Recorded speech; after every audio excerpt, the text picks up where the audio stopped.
je peux tout accepter, qu'on me traite de tous les noms, sauf questionner mon patriotisme. C'est insupportable. Et surtout venant des gens, premièrement, qui n'ont jamais rien fait pour leur pays, et deuxièmement, qui ne savent absolument rien de ce dossier. Je crois qu'il faut qu'ils sachent ce soir qu'il y a des moments où il faut savoir respecter ce que les autres ont fait, même si on ne les aime pas. Et sur Bakassi, on a dit que j'ai gagné des milliards. Monsieur Dipita, votre insistance pour qu'on en parle me donne l'occasion de dire deux choses ce soir. J'ai pris des risques physiques dans Bakassi que beaucoup de gens qui parlent ne prendront jamais dans leur vie. Nous avons volé par hélicoptère de nuit. Tout le monde sait qu'après 15 heures, l'hélicoptère ne vole pas parce que l'hélicoptère ne vole pas de nuit. Pour nous poser à Manfé de nuit parce que nous venions d'une visite sur le terrain où nous sommes partis très tardivement. C'était d'ailleurs plus précisément de Djabane.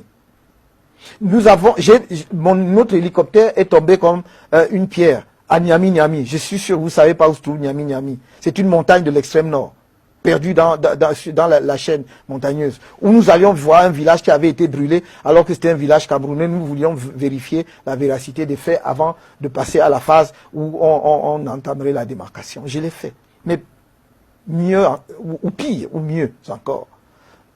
Nous sommes partis de Maïdougouri, qui est la ville de l'extrême nord du Nigeria, pour Taraba State, qui est la ville qui est à la même hauteur que le nord-ouest. Et nous allions à Gembu. Gembu, c'est justement la ville nigériane où nous nous rendions. Vers Jalingo, qui est la capitale de Taraba State, mes camarades, parce que j'étais chef de délégation, ont fait un accident. Entre autres, Abanda, il est aujourd'hui décédé, paix à son âme. Mais les autres sont vivants, M. Akamba, ils ont fait un accident.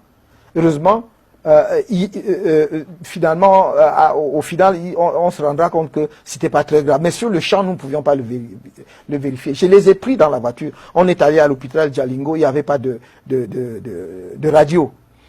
J'ai voyagé de nuit pour arriver à l'hôpital de Fumbana à 4 heures du matin pour m'assurer qu'ils étaient en bonne santé et qu'il n'y avait pas d'hémorragie interne. Mais ça, c'est pas le plus grave. Le plus grave, c'est le jour où nous partons du Nigeria pour rentrer au Cameroun et on nous guide sur une piste de trafiquants.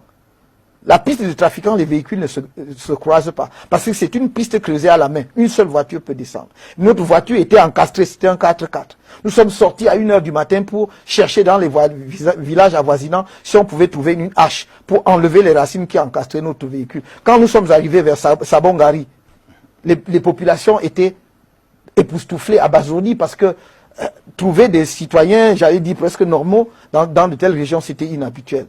Et il y a des gens qui viennent questionner mon patriotisme là-dessus. On pouvait se noyer combien de fois Est-ce que vous êtes remonté après ces gens, Maurice Kamto? Non, je ne suis pas remonté. C'est peut-être l'occasion de leur dire ce que ça vous a rapporté aussi. Oui, ce soir, qu'est-ce que ça vous a rapporté? Très bien, monsieur Dipita, merci.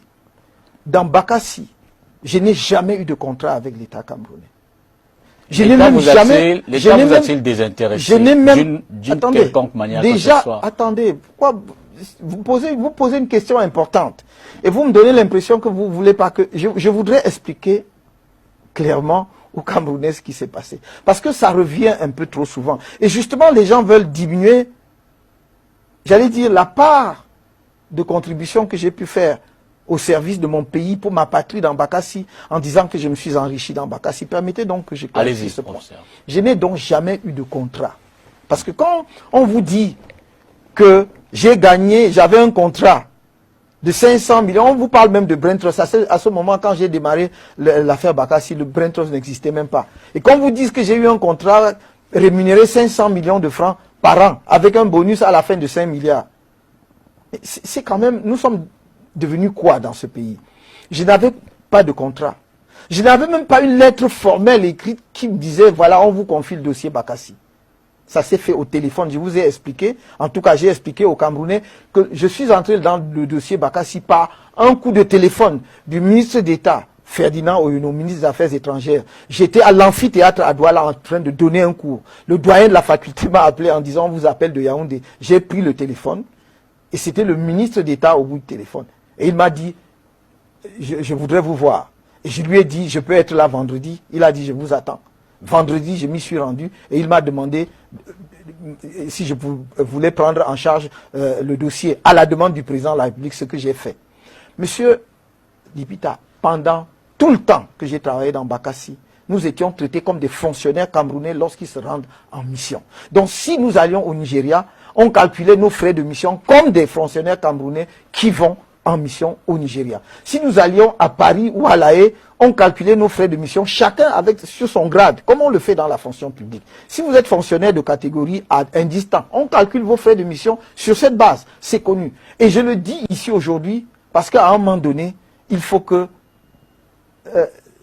la vérité soit connue des Camerounais. Et donc, je n'ai pas eu de rémunération particulière autre que celle que je viens de vous dire. D'où vient-il qu'on puisse dire aujourd'hui que j'ai eu, même pas des centaines de millions, mais des milliards de francs CFA? Comment des Camerounais sains d'esprit, mais je doute qu'ils le soient, peuvent-ils tenir de tels propos? D'où tirent-ils leurs chiffres? Pour faire précis, oui, vos frais de mission, oui, au bout de la mission, oui, après la victoire du Cameroun, oui, tout cela a fait combien de francs CFA? Je ne peux pas cumuler, monsieur, parce que ça suppose que j'avais déjà l'idée que je calcule, je veux savoir combien j'ai gagné dans Bakassi. On nous disait aller en mission, nous allions en mission, et on nous donnait les frais. Je peux vous dire que le seul avantage d'ailleurs qu'on avait dedans, c'était que quand le chef de délégation le voulait bien, il prenait en charge vos chambres d'hôtel. Donc au lieu d'utiliser vos frais de mission pour payer vos chambres d'hôtel, vous aviez cela.